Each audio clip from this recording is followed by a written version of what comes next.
Hello, everybody, and welcome to another Conversations with the Queen. Of course, the Queen being me, Stella Boam. I am the owner of Queen of Glam Tarot and the author of the upcoming book, Read Like a Queen, Real Life Insights to Slay Your Tarot Practice. And you might have noticed that right next to me here, I have this cute little Puerto Rican boy. This is my good friend Jonathon coming to us all the way from the West Coast. Jonathon, hello, welcome. Tell us a little bit about Hello. you. Oh God, I don't know what to say. Let's start from the beginning. That's where we normally start. Okay. Yeah, so I'm a third generation medium through my Puerto Rican slash Puerto Rican side.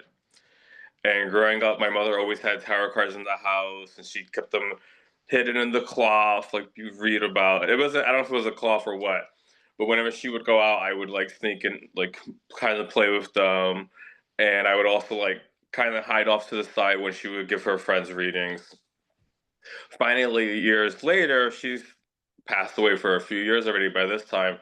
The pandemic happens, and lo and behold, I have time to actually study the cards, get into it, go on different groups on different social sites, and give sample readings until now, about 6 years later, almost 6 years later, look, I've made a full time thing of it and embraced my true self. Amazing too, and it's so interesting how you came through it's through your maternal side of your family. Like this is through your maternal lineage. Yeah, yeah, through my mother's side. Yeah, as far as Ah, I know, she did it. My mhm. uncle and then also her mother, just in different levels. Gotcha, gotcha. And what you're saying, like so many people seem to have picked up tarot and picked up all these fun, I think that's kind of been the blessing of COVID and the pandemic in 2020 is that so many people picked up all these fun skills and all these wonderful things that they're like, well, I've always wanted to do this. I know whether it's tarot, I know sourdough bread making was a big one for a while, like for a lot of Learning a new people. language. Yeah, exactly. Learning a new language. I myself actually ended up taking a class on writing my first novel, which is what led to the book itself. But it's so awesome that you got the chance to utilize the downtime in 2020 to just say, well, we're not doing anything anyway. I mean, you didn't have a crisis. I want to call this a midlife crisis, but I moved to a whole different state in the middle of 2020. I moved from Ohio to Florida in the middle of 2020 because I figured everything's closed anyways. May as well, right? May as well Okay, be. did you know that I actually lived in Atlanta all of 2020 and then I came back to San Francisco? No, now see, you didn't share that with me. I knew you used to live in Miami, for a Fort while, didn't Lauderdale. you? Oh, Fort Miami was Lauderdale. I'm sorry, Fort towards Lauderdale. the, Yeah. yeah, she's been everywhere. Yeah, she's global. Yes, Jonathan is global because you currently, is it okay for me to say the city you live in? Are you okay with that? Yeah, Sure, yeah, that's because you okay. currently live in San Francisco, which incredible city, wonderful city. Yes. But you spend a lot of time in Puerto Rico. You spend a lot of time traveling, not just as a tarot reader, but also as a world traveler and all the other things that you offer as well. Yeah, there's the great book that I'm reading. Hold on, let me grab it. Going off camera to grab the The Lost book. Language of Plants, and in it, Stephen Berner, he's a teacher, professor. He talks about like how that unspoken essence between you and your grandmother, or you and your friends, that soul quality, how it's different from culture to culture. Hmm. So that's why in another language it doesn't always translate to English. So for me, I've always been big on world travel, whether or not we speak English or another language, because it's just people are different depending on where they are or what language you're speaking. Oh yeah, So I think absolutely. it's great to expose oneself to all that, and then that becomes a part of you. It's amazing because and I think this is why you and I became such good friends. I did the same thing, but I did it when I was singing because I used to be an opera singer, and that took me to so many wonderful countries in Europe. And of course, me being me, my favorite way to immerse myself in the culture is the food.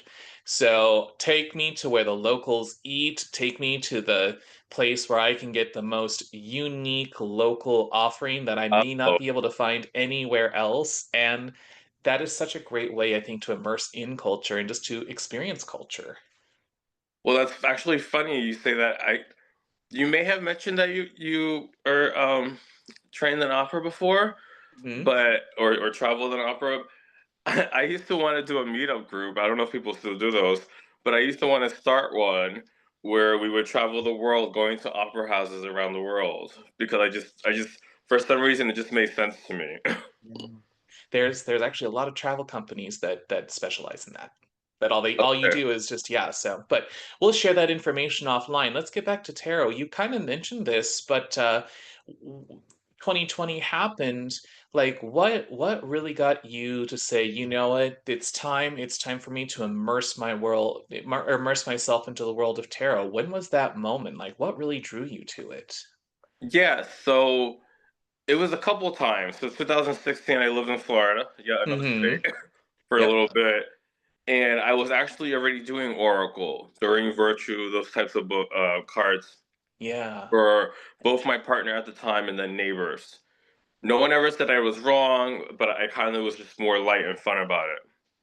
Then later on, winter 2019, just a few months before COVID started, I had a regular reader, Lady T Tarot, Mm-hmm. who will meet another time, and I always took notes on the cards. Finally, in 2020, I found myself in Atlanta.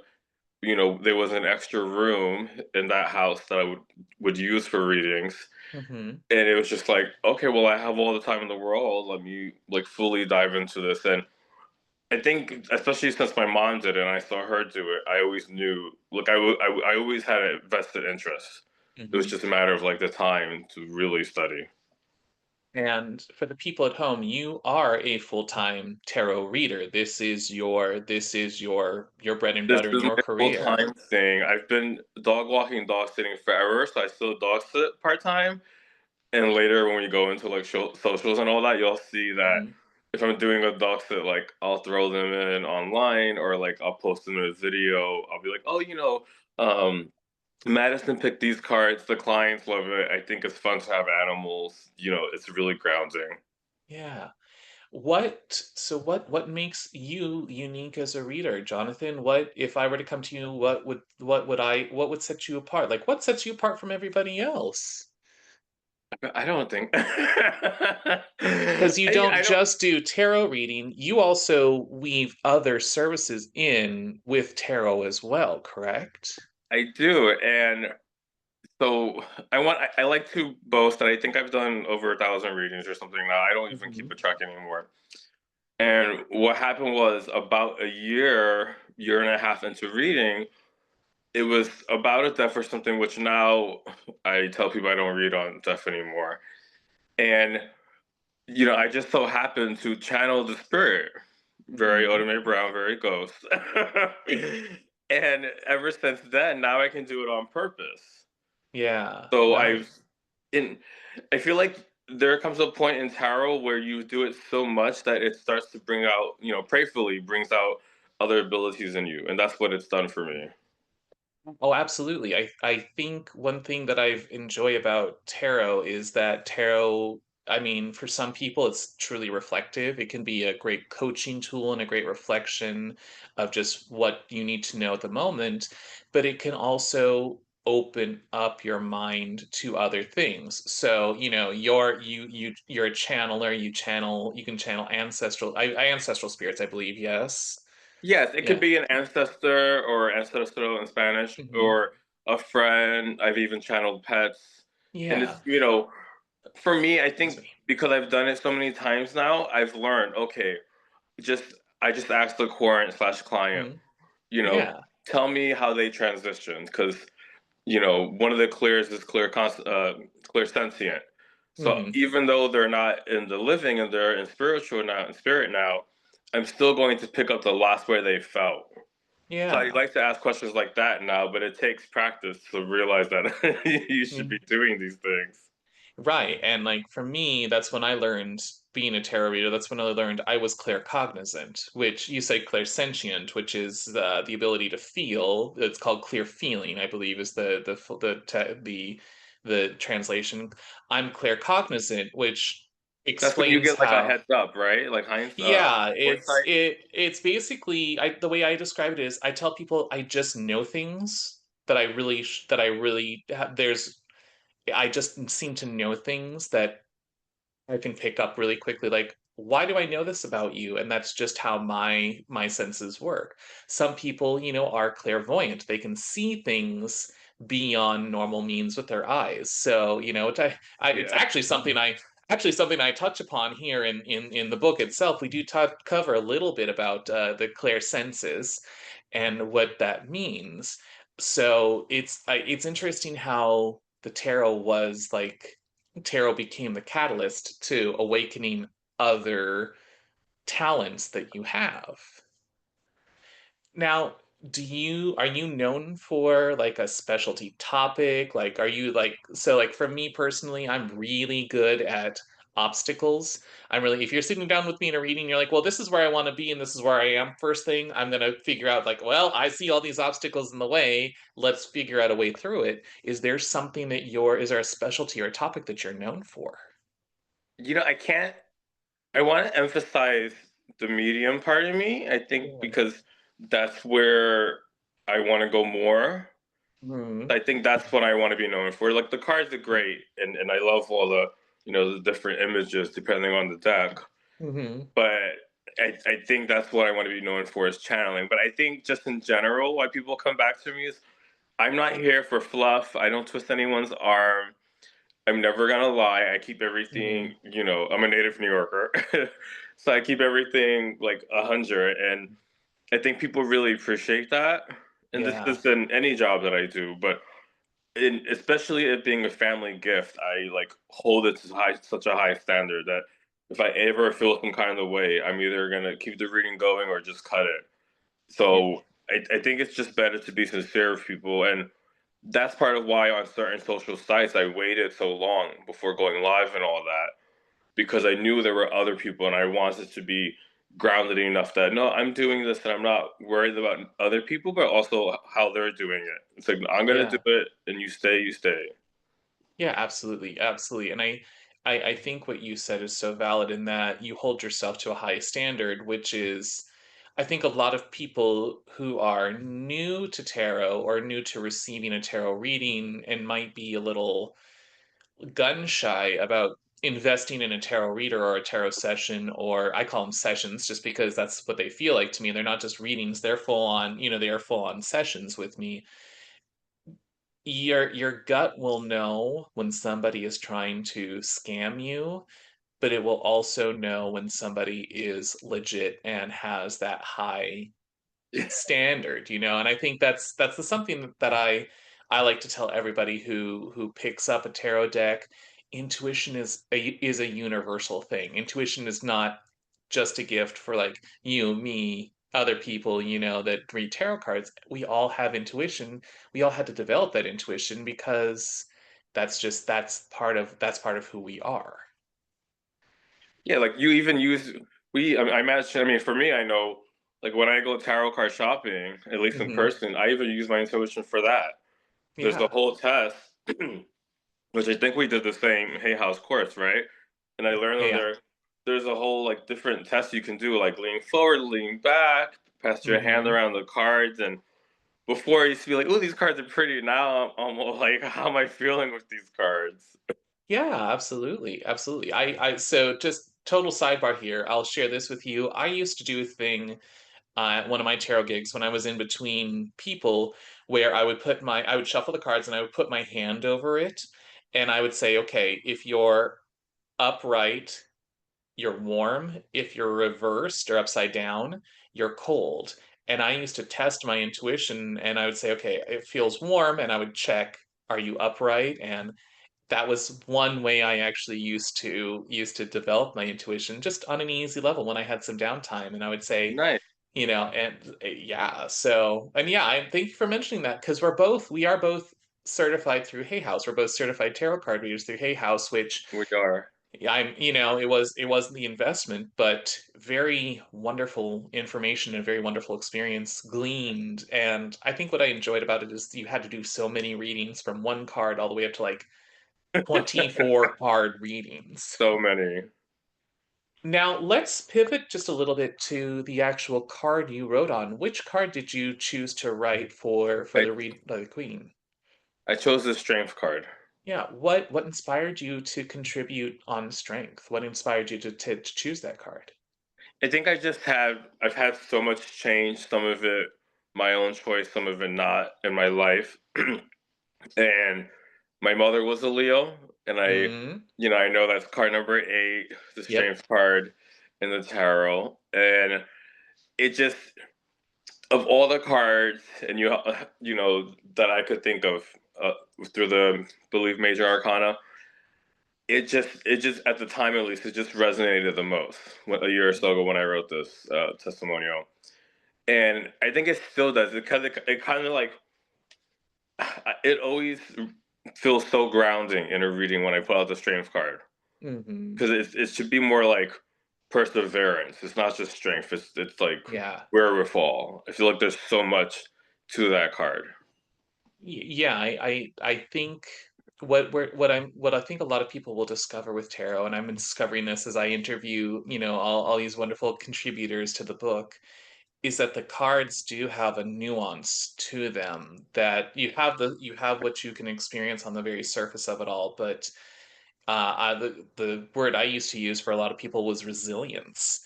That strength isn't just brute force. It also means that you're resilient. It means that you can weather a storm. Like there's just as much strength in being There's like an grounded and rooted. elasticity to it. Exactly, exactly. There's just as much strength as being able to be grounded, rooted, and weather a storm as there is to push a wall over or push back on an object. Were there other cards that had come across your mind that you thought about writing on? Uh, God, what other cards do I really like? I think I also really love the Sun card. Yeah, yeah. I It really kind of makes love the Sun sense. card. Yeah, The yeah. two kind of make sense with the way they go hand in hand, so it kind of does make sense to me, I think.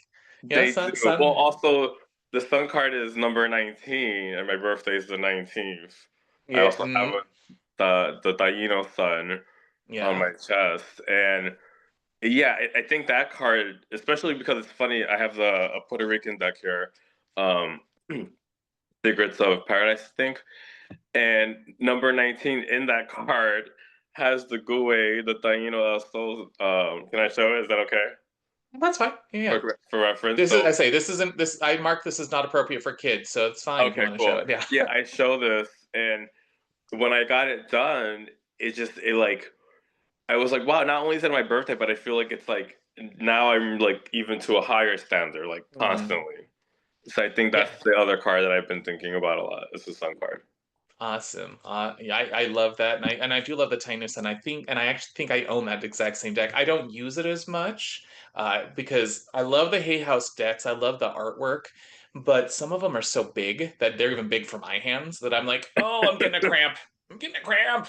Isn't that funny how before it was like, am I doing the reading right? And now you've been doing it for a while when it's all like, is it shuffling fast enough? And Hmm. I'm past am I coming across right? And I'm more about like the material, and Hmm. how it feels because in Yeah. my mind I just know like, oh, I gotta keep this moving or like all those things which I never thought about originally.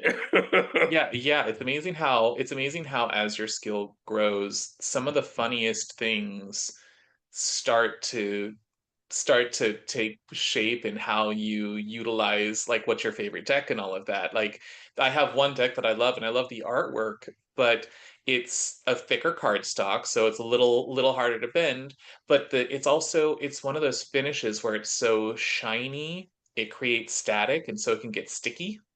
So that one's Okay. harder for me to shuffle, but like the ones that are like super matte, which I love because they just rip right through my hands and all that. But it's funny how as we continue, because I people know this because I say it all the time. I have been a tarot reader now for 30 years, and those little things do have an effect. I want a card stock that's not so flimsy that I'm like, I am going to break these cards. These cards are going to just fall apart and get ripped. Yeah, because you Yeah. find yourself, like if I go live on one of the apps or whatever, Uh-huh. like I'm like shuffling and I'm trying to go through because I want to appease everyone and then I want to be ready because I do get a longer reading.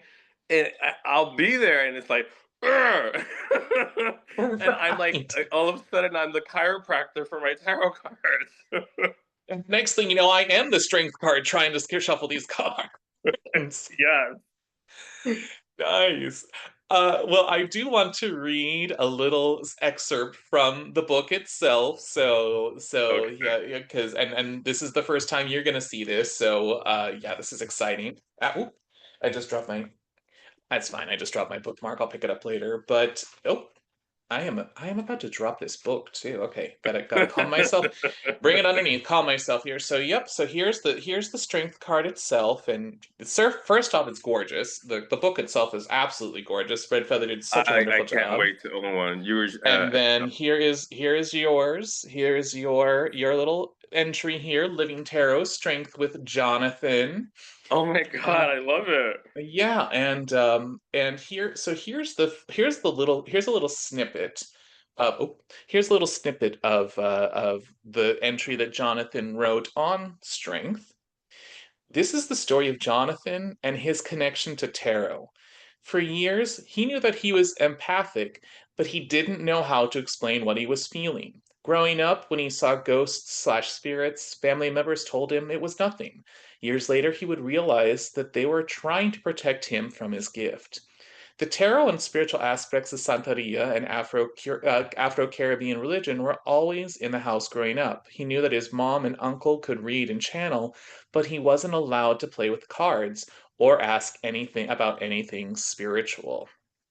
And I think, and then you later go on to talk about how it took the strength and the courage to not just pick up the cards, but also strength and courage to acknowledge these were gifts that you were given. And I think there's something to say about strength and resiliency there, that part of strength is just acknowledging to yourself that, this is me, this is what I have, this is who I am, this is Yeah, it's like what I almost like a bring to the feather coming forefront. out.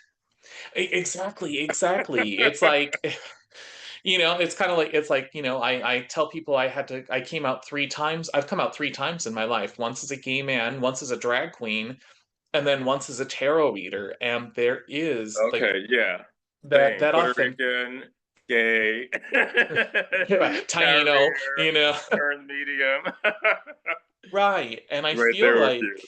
I feel like the beauty of the strength card and in your story is that you acknowledge that strength isn't outward, arrogant, I'm here, deal with it. Oh It's a no, those are lot of, just the men that I like. you know, that's a different story for a different podcast. All right, another week. Another time we'll talk about that. I'm sure the people watching this will probably want to hear more about that. But a lot of your strength comes from acknowledging the abilities that are God given and the abilities that you have, and that's where a lot of the strength comes up that you again so beautifully write in this excerpt in this portion of the I, book. it's so funny because I meant to reread that before we spoke today, and I Mhm. was like, "Oh no, she has it," Mhm. and it's just kind of like I think I must have channeled my mother when I actually sat down and I wrote that. I remember you had been asking me for it. Like, I'm gonna do it. I'm gonna do it. And I finally sat down and it was like I did very little editing, but it just flowed. And I was Mhm. like, and to be able to describe all of that, which some of I remember, some of I don't. And but it's just like, oh yeah, like I did go into all of that, and I think, Mhm. and I just felt the excitement. I don't know if you remember, but I had went live on one of the apps afterwards. Think you did it on Instagram, yeah. Yeah, on Instagram, and I was just like, even just writing all that and knowing that I was Mhm. sending it to you, just like really, I felt the sun in me, if you will, to reference a card. Yeah, and I do remember that, and I think what you had also made a big parallel, which I think is another beautiful interpretation of the sun, is that it came from such a place of authenticity. I'm sorry, with Yeah, strength. I'm thinking the sun, but strength is what I meant. But that there was so much strength in just authentically owning your story.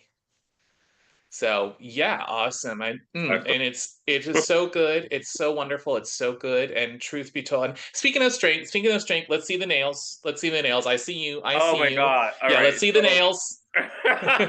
Get closer, get closer. Look at those. it's not a montage, but I almost feel like I match my walls, which is key largo green. Oh, I'm not quite sure what the nails are. I think I would say, yeah, they're kind of like in between a sage and a mint. Sage and minty green. Pigment. Yeah, that's what I. To But me, that says fresh spirit. it, it's like double mint gum green. No, oh, Key Largo green too. Like, oh, that doesn't tell me that doesn't sound wonderful right now. Of course, it's a heat wave right now here Yeah, in yeah. or I mean, it's hot even by Floridian standards right now. So, well, God, oof. Well, Jonathan, thank you so much for adding your voice to the book, adding your wonderful and unique view on the strength card. Can you thank you for allowing tell me the to be part of the book. people? Yeah, well, tell the people where we can find you. Where can we find you on places? Oh my God, where? See, on Instagram it's channeled messages, Hmm. and should I say my TikTok too? Oh yeah, absolutely. Because you've been doing a lot more lives on TikTok. So Oh, I've been doing so many. yeah. It's like, because I see it as practice. Where I eventually want to go is doing more auditoriums and big Hmm. like, and just calling people out the audience. Ooh, so you want to do like giant group readings? I love that. I will love to. I've actually done them. I'm starting to do more of them. I've Huh? traveled a bit this year doing that. I'm just pulling up my TikTok. And while you're doing that, you also have many tarot gigs in San Francisco as well. So I know you do tarot at a wine bar, which is I super, do, super yes. cool. At Blood Wine So Bar anybody every who's Monday. Yeah, and anybody who's in San Francisco, Jonathan is also there, so hit him up there.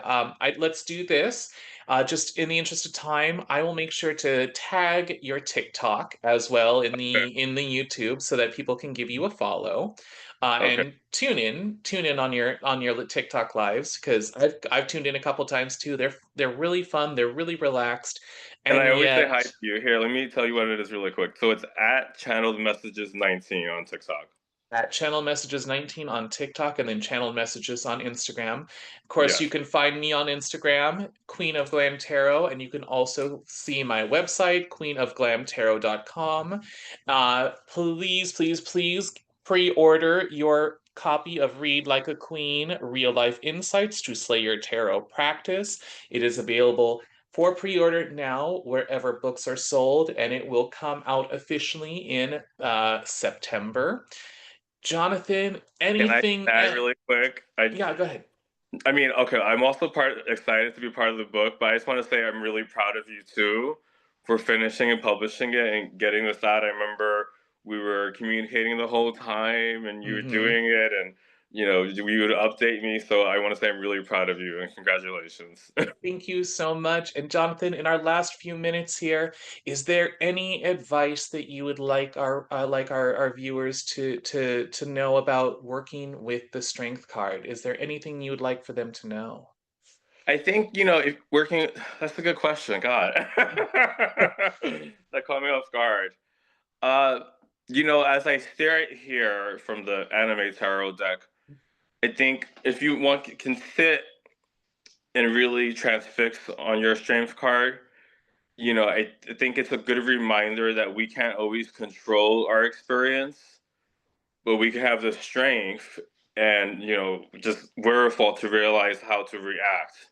And I think Yes. that even in the typical tarot Arthur Wade, where she's like petting the lion, maybe it means that something's about to happen with the lion being an action animal.